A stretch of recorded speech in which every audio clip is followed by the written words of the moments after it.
پېښور کې د پاکستاني پولیسو په مرکز برید روان دی. سلام ستړي مشي په سر کې یادونه کوو کوم چینل نوی سبسکرایب کړئ د تازه او مهمو خبرونو لپاره افغان پلس چینل در سره سبسکرایب کړئ.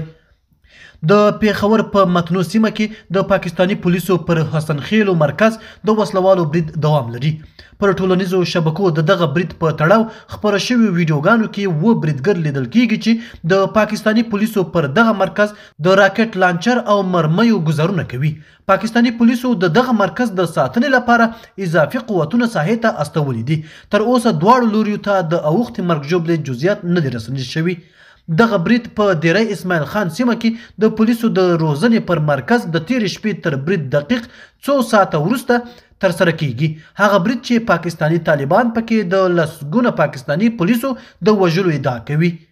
د نن ورځې خبر تر همدې ځایه و. د نورو تازه جزئیاتو لپاره له موږ سره اوسئ. تر بیا ښه وخت.